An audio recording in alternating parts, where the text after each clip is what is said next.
Jesus veio, Jesus morreu, Jesus ressuscitou, Jesus foi aos céus, para os céus e nos deixou aqui uma incumbência maravilhosa, mas nos enviou o Espírito Santo para nos ajudar. Amém? Isso é lindo, é tremendo, não é? E esta é uma noite em que esta mensagem, muito forte, eu acho essa mensagem que foi pregada através do teatro, da encenação, muito forte. Senhor Jesus leva todo o nosso fardo e também todo o nosso lixo. Amém? Então, se você de repente pensa, eu não sou bom, eu tenho esse defeito, eu tenho esse pecado, aquele outro, eu vou vencer, resolver isso primeiro para depois seguir Jesus. Não, não faça isso. Você nunca vai resolver. Só Jesus pode realmente limpar o lixo da nossa vida. Amém? E Ele toma o nosso fardo. Ele toma o nosso fardo e dá para nós o fardo que é dele, que é leve e que é suave. Glória a Deus. Nessa noite de ceia, este ano nós estamos tendo uma palavra direcionada pela equipe de bispos, e vários bispos e os apóstolos têm também preparado a palavra. Então, o primeiro domingo sempre é uma palavra que vem do MLP, Ministério dos para os Povos para nós. A palavra desta noite é uma palavra preparada pelo apóstolo Sinomar, e é claro que a gente ora, a gente estuda, a gente mexe em alguma coisa, né? Procura contextualizar o máximo também, temos liberdade para isso, é claro. E eu gostaria de compartilhar um pouco daquilo que o apóstolo mandou para nós. Não vou trazer tudo que ele passou para nós, mas eu quero compartilhar algo, aquilo que queimou mais o meu coração, porque quando a gente ora, a gente busca, Deus queima o coração da gente com uma palavra. Quando seu coração queimar por uma palavra de Deus que você ouviu, que você leu, ou que o seu espírito percebeu, fique muito atento, porque Deus tem algo forte para você em relação a essa palavra. Amém? Feche os seus olhos, vamos orar mais uma vez.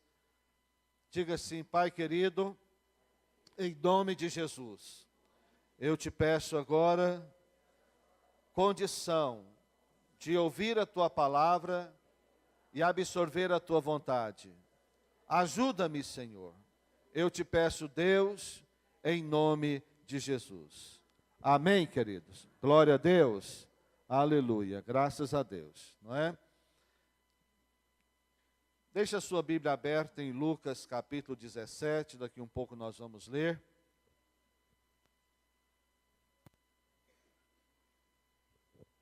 O tema desta noite é unidos e vitoriosos. O tema da nossa semana Shekinah é unidos.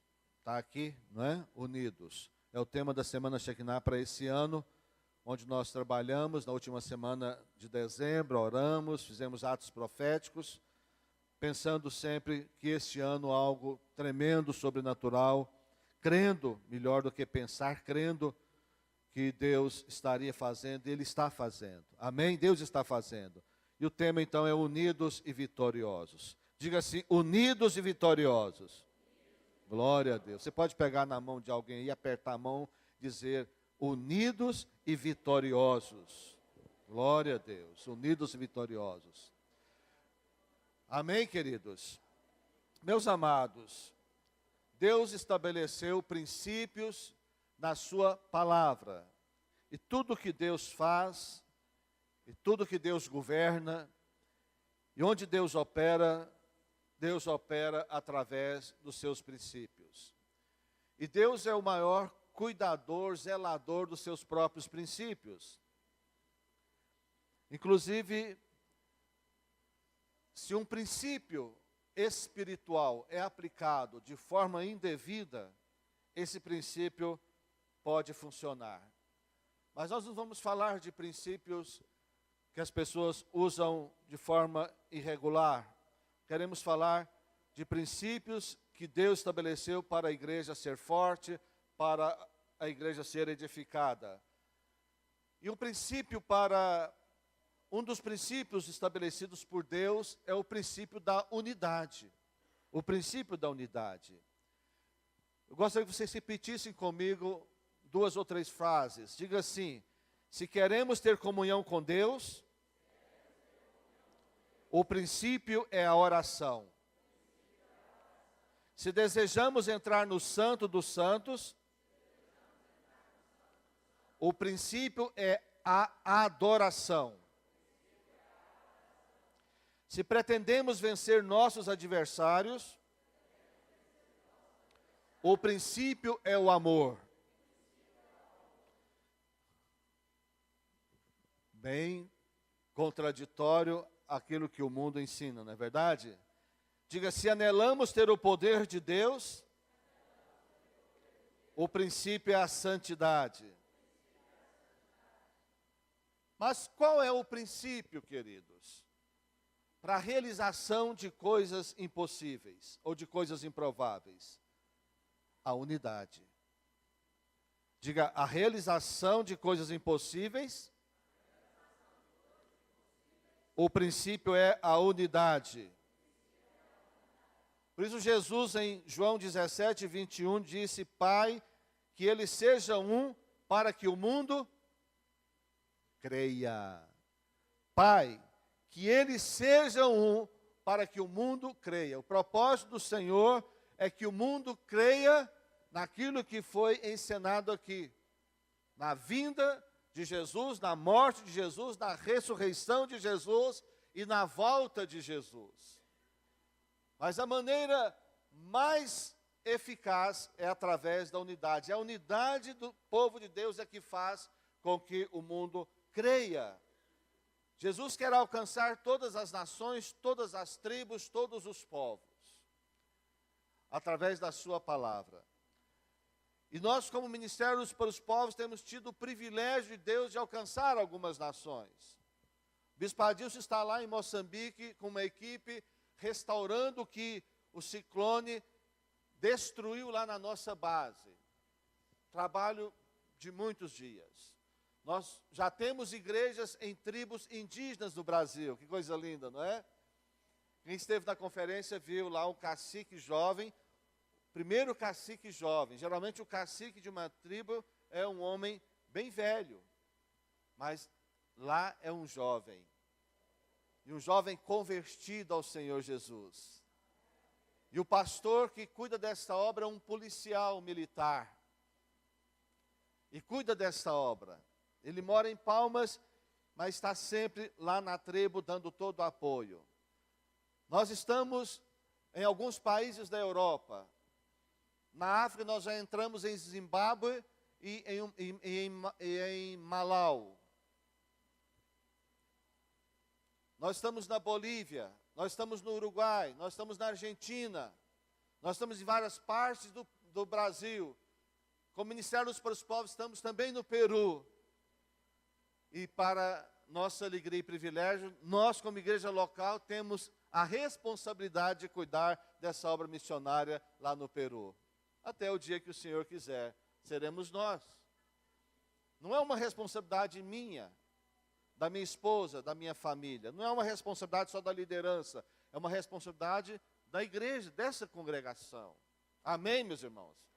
Então, o seu dízimo, a sua oferta, a sua oração, o seu trabalho aqui, também vai redundar em uma operação sobrenatural lá. Porque quando nós trabalhamos unidos, quando nós vivemos unidos, sabe o que acontece? O sobrenatural de Deus acontece e as nações são alcançadas. Então nós não temos tempo para picuinha, na verdade, nós não temos tempo para perder com bobagem. Há muito o que se fazer. E se nós trabalhássemos 24 horas por dia na obra do Senhor, nós não faríamos tudo. Mas é claro que nós não podemos dedicar tantas horas. Mas aquele tempo que você pode dedicar, faça isso de todo o seu coração. Amém? E é possível conquistar nações. E temos entrado nas nações. Não vamos conquistar uma nação sozinho, claro que não, mas nós vamos fazer a nossa parte e outros ministérios, outras missões vão entrando também. Onde nós estamos entrando, outros já entraram antes de nós, como alguém um dia entrou no Brasil e hoje nós estamos aqui porque alguém fez isso. Amém, meus irmãos? Então esta obra é uma obra tremenda. Vamos ver Lucas capítulo 17. Vamos ler aqui alguns versículos. Lucas 17, quero ler do 20 ao 23. Lucas 17, 20 ao 23.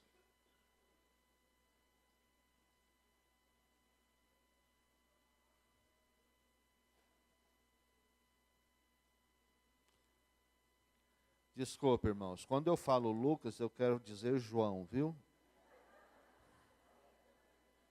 Como que eu faço uma coisa dessa, meu Deus? Mas é assim mesmo, a gente vai aprendendo, né? No início a gente fica nervoso, um dia eu vou amadurecer, não é verdade?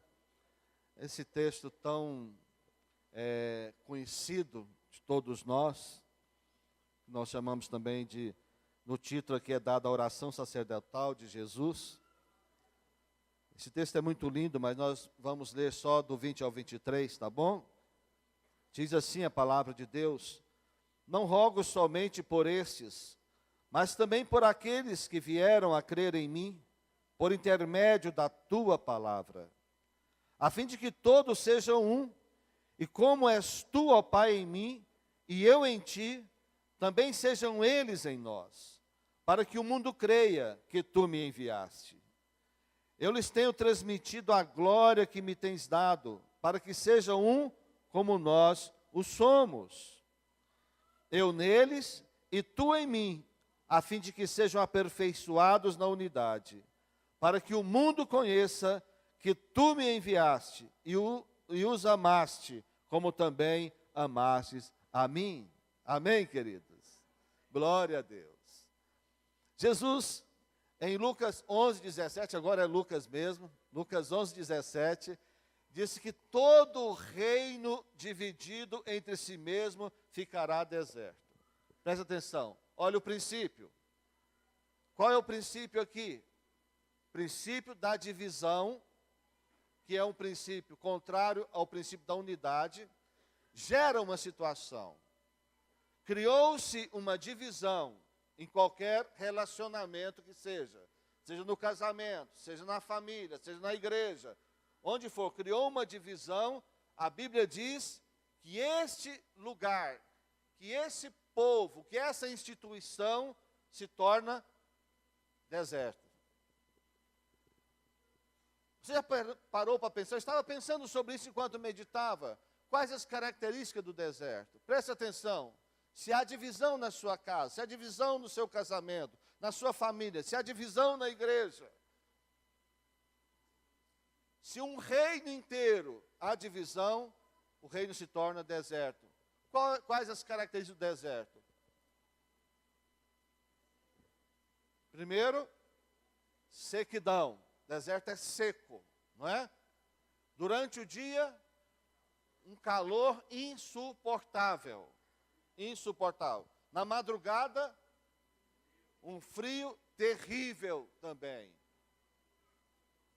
Você já imaginou, você que não está habituado, não foi criado no deserto, ter que viver nesse lugar?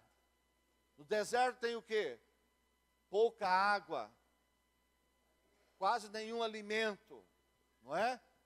Preste atenção, o princípio da divisão gera esse tipo de coisa na vida das pessoas.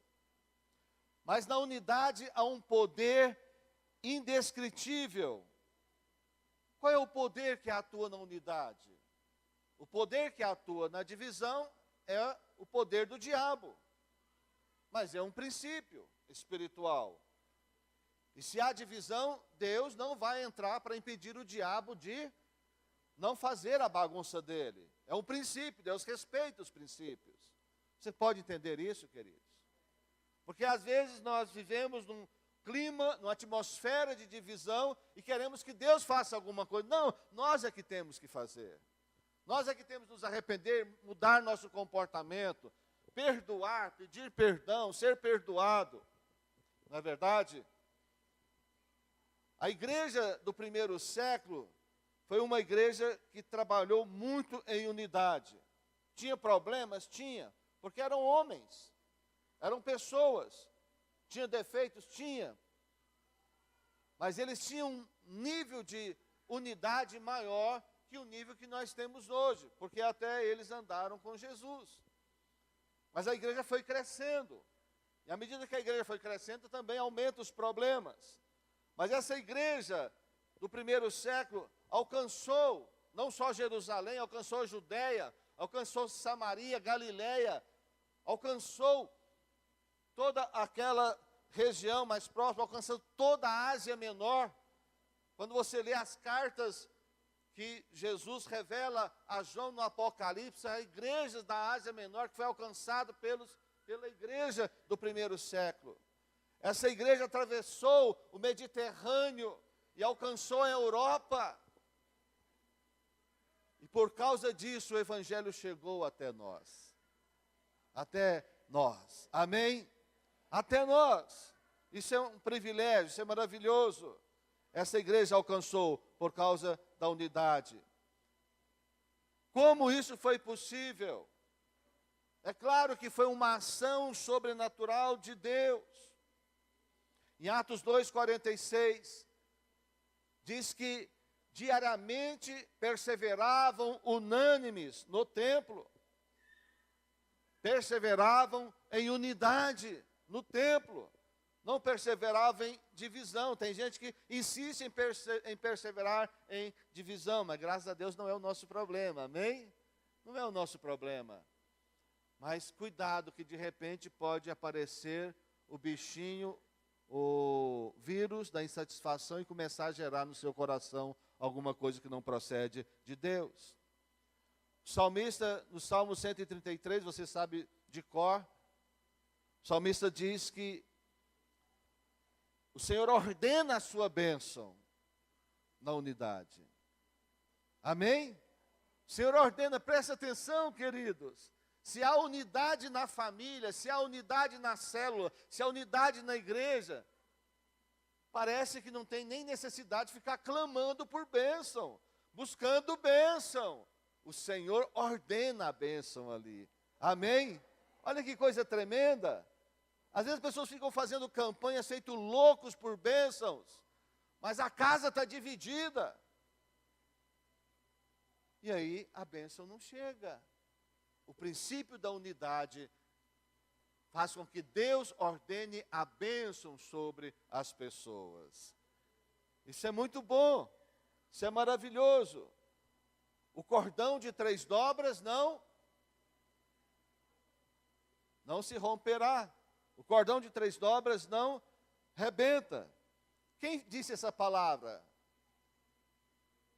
Quem disse essa palavra? Simplesmente o homem mais sábio que pisou na terra. O homem mais sábio disse: o cordão de 3 dobras não se arrebenta. E a terceira dobra é o Senhor Jesus. É o Senhor Jesus. Amém? É o Senhor Jesus. Sabe, querido, só um cego para não ver que a unidade é o segredo da vitória. Se temos olhos espirituais, nós podemos perceber isso, que a unidade é o segredo da vitória.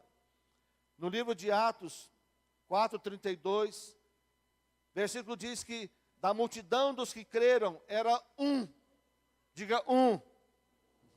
Diga um. Da multidão, era uma multidão que havia crido, mas era um, o coração e a alma. Coração e a alma. Coração e a alma. Era um. Numa multidão. Não era só 2 ou 3 pessoas, era uma multidão. Eles tinham o mesmo coração e a mesma alma. Satanás sempre procurou destruir o projeto de Deus, a igreja de Deus. Em algum tempo, a estratégia do diabo é matar os cristãos, os líderes, os apóstolos.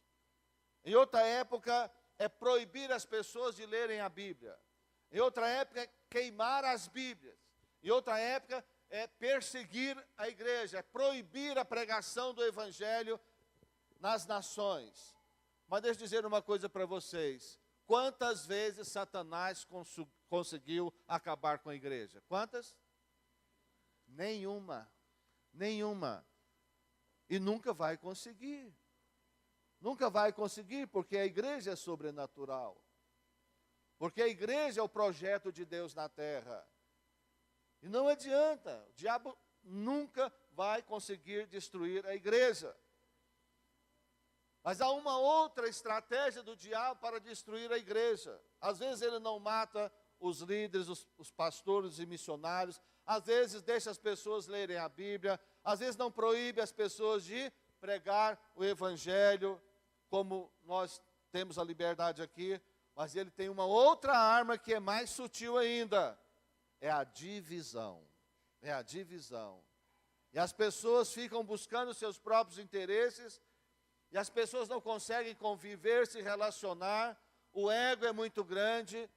E aí estabelece o princípio da divisão. É onde ele consegue destruir, às vezes, uma congregação, um povo, por causa da divisão. Mas sabe de uma coisa, a igreja do Senhor nunca será destruída. Mas ele consegue destruir algumas coisas através da divisão. Destrói algumas famílias por causa da divisão. Destrói alguns casamentos por causa da divisão. Mas o ser humano foi feito por Deus para viver em sociedade e em unidade.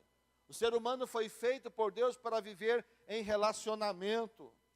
Todos nós temos uma necessidade de um relacionamento social. E a gente sabe que relacionamento nem sempre é fácil. Mas é a única forma que o ser humano tem de alcançar, de atingir a perfeição, é através dos relacionamentos. Porque os relacionamentos nos ajudam a compreender o propósito. Os relacionamentos, neles nós somos trabalhados, neles nós somos moldados. As nossas diferenças, elas não podem nos destruir. As nossas diferenças devem nos ajudar a crescer. E as diferenças às vezes geram tristeza, geram dores, geram insatisfações, geram incômodo, desconforto. Mas tem uma coisa, se nós tivermos olhos para ver, ouvidos para ouvir, percepção do que é de Deus, nós vamos superar e vamos vencer. Amém?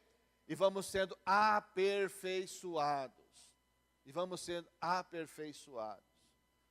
A cada medida de luta, de batalha que nós temos, e saímos dessa batalha e dessa luta, vencendo, superando, significa que nós saímos melhores, que nós estamos melhores.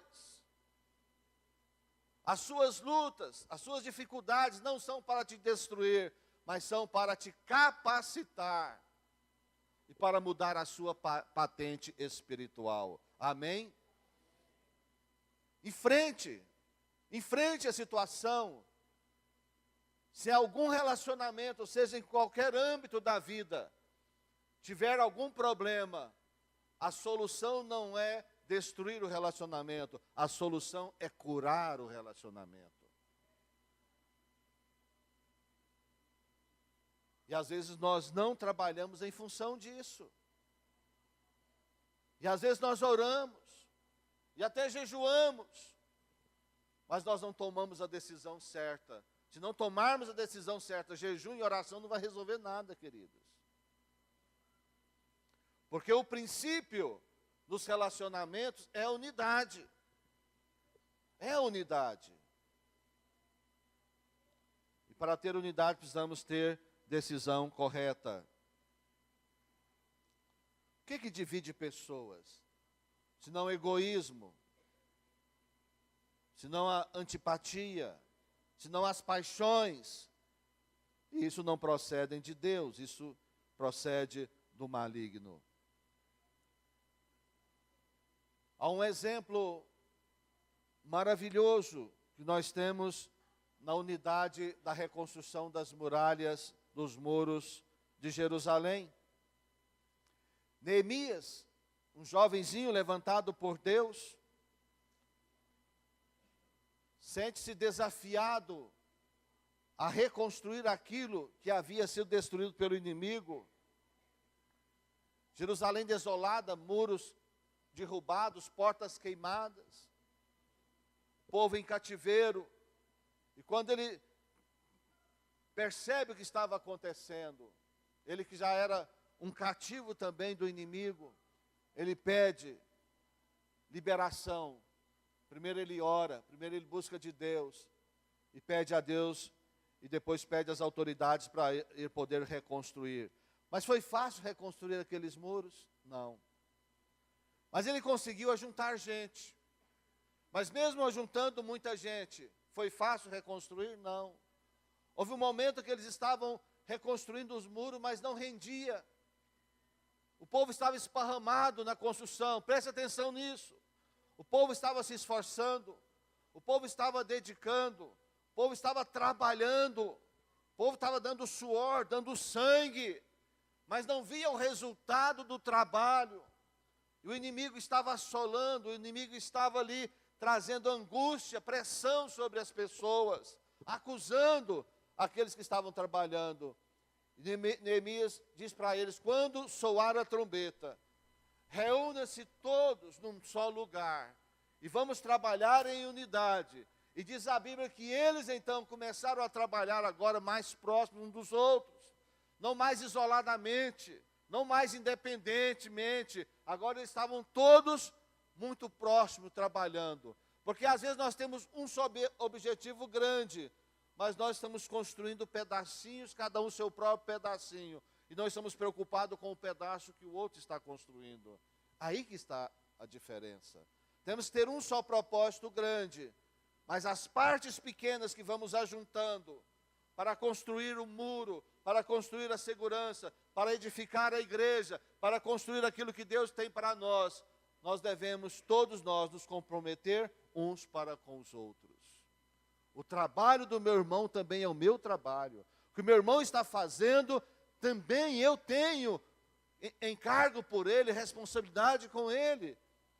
Não posso deixar meu irmão sozinho naquele trabalho. Entende isso, queridos? E foi isso que aconteceu. E a partir do momento que eles se reuniram, algo tremendo aconteceu. Mas primeiro, olha, em Neemias 4, 19 e 20. Quando o trabalho estava lento, não desenvolvia como deveria, e o inimigo ameaçando, no capítulo 4 de Neemias, não precisa de encontrar, eu vou ler para você. Ele diz assim: grande e extensa é a obra, e nós estamos espalhados na muralha, longe uns dos outros. No lugar que ouvirem o som da trombeta, ali reúnam-se em volta de nós, e então o nosso Deus lutará por nós. Eita glória, hein? Qual é o princípio? Princípio da unidade. Quando estamos esparramados, ainda que o objetivo seja um só, um grande objetivo, mas estamos esparramados, nós estamos trabalhando sozinhos, isoladamente. Mas quando nós nos ajuntamos, quando nós nos preocupamos uns com os outros, quando nós queremos apoiar, ajudar um ao outro, quando nós envolvemos todos nós com o propósito, que ocorre, o próprio Deus lutará por nós. Aí é que acontece o sobrenatural. E foi espetacular. Foi sobrenatural o que aconteceu no capítulo 6. Olha o que aconteceu no capítulo 6, versículo 15 e 16. Acabou-se, pois, o muro aos 25 dias do mês de Elul, em 52 dias. Em quantos dias? Em 52 dias. Eles construíram um muro que o inimigo nunca acreditaria que eles podiam construir. O inimigo não acreditava que eles iam conseguir, mas eles conseguiram em 52 dias. Mas se você for ler todo o texto, você vai perceber que eles estavam trabalhando próximos dos outros. Enquanto uns estavam colocando pedras, outros fazendo massa, outro estava com a espada na mão, colocando também pedra no lugar e uma espada na outra mão. Outros estavam vigiando. E aconteceu que eles trabalharam tão unidos, e eles estavam tão motivados a trabalhar, que eles esqueceram até de descansar, que a espada colou na mão deles enquanto eles estavam trabalhando. Porque eles trabalhavam, eles guerreavam, eles vigiavam, eles faziam tudo ao mesmo tempo. E às vezes nós trabalhamos e não vigiamos, trabalhamos, mas não guerreamos. Trabalhamos, mas separadamente, não unidos. E eles, unidos, fizeram e concluíram a obra em 52 dias. Isso é lindo, queridos. Isso é maravilhoso. Leia o livro de Neemias, principalmente do 4 ao 6. E você vai ver que coisa linda foi aquele trabalho.